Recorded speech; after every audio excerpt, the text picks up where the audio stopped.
খুব সহজে এই অঙ্কটা করব কি করে দেখব।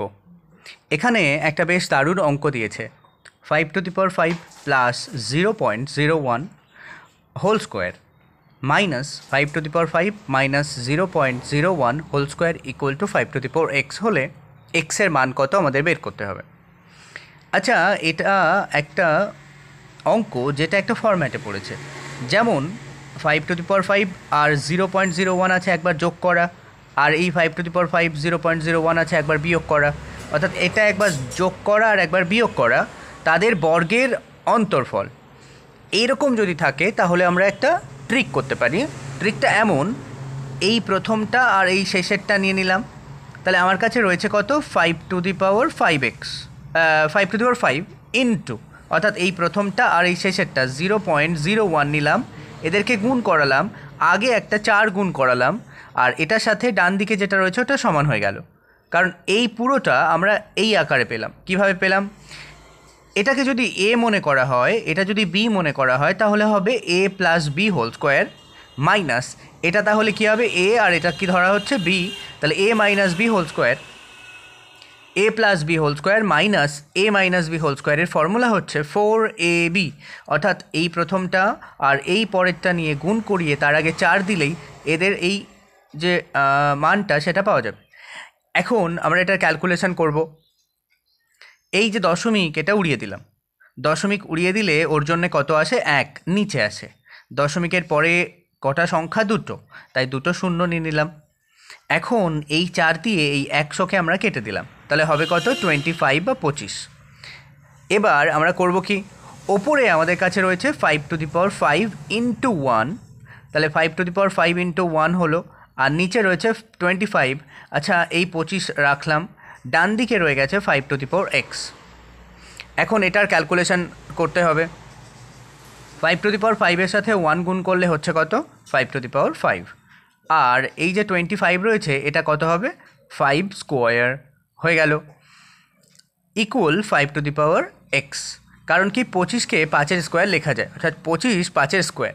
এখন এই যে বেস 5 আর এই বেস 5, এই বেস আর বেসটা একই, অর্থাৎ এটা 5 আর এই একটা 5, এরা দুটো বেস।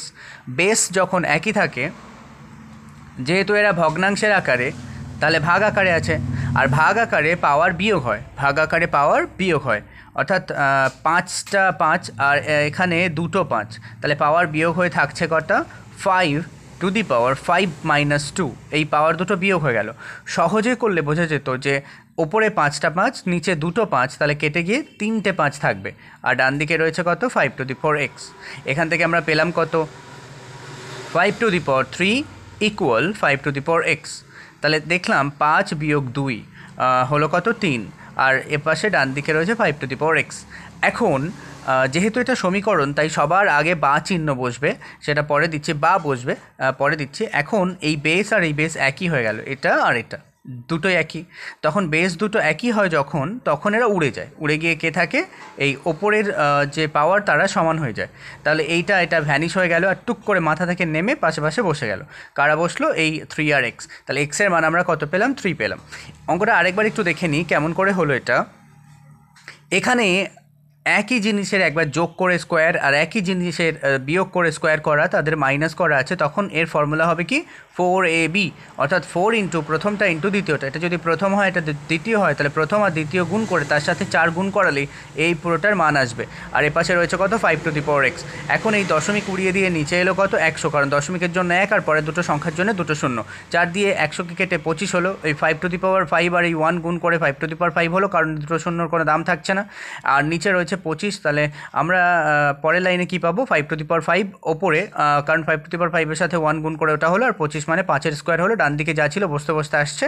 এখন এই বেস আর বেস সমান, ভাগ আকারে আছে, তাই পাওয়ার বিয়োগ হলো, অর্থাৎ 5 আর 2, পাওয়ারের 5 আর 2 বিয়োগ হয়ে পাওয়ারে কত হলো? 3 হলো, 5^3। আর এদিকে ডান দিকে ছিল 5^x, তাহলে 5^3 ইকুয়াল টু 5^x হলে বেস বেস মিলে যাচ্ছে, এই দুটো ভ্যানিশ হয়ে যাবে, 3 আর x থেকে যাবে, অর্থাৎ 3 আর x তুম করে নিচে নেমে আসবে, এটাই হবে উত্তর। এক্সের মান 3, অর্থাৎ বেস বেস সমান হলে পাওয়ার পাওয়ার সমান হয়।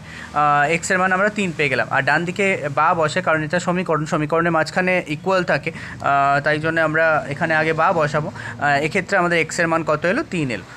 এই ধরনের কন্টেন্ট নিয়মিত প্রতিদিন পেতে চ্যানেলটি সাবস্ক্রাইব করে সঙ্গে থাকুন এবং অন্যান্য ভিডিওর জন্য চ্যানেল ভিজিট করুন, যেখানে হাজারো শর্টকাট ট্রিকের সাহায্যে ম্যাথ করে দেওয়া রয়েছে। চ্যানেলের শর্ট সেকশনটি ভিজিট করুন।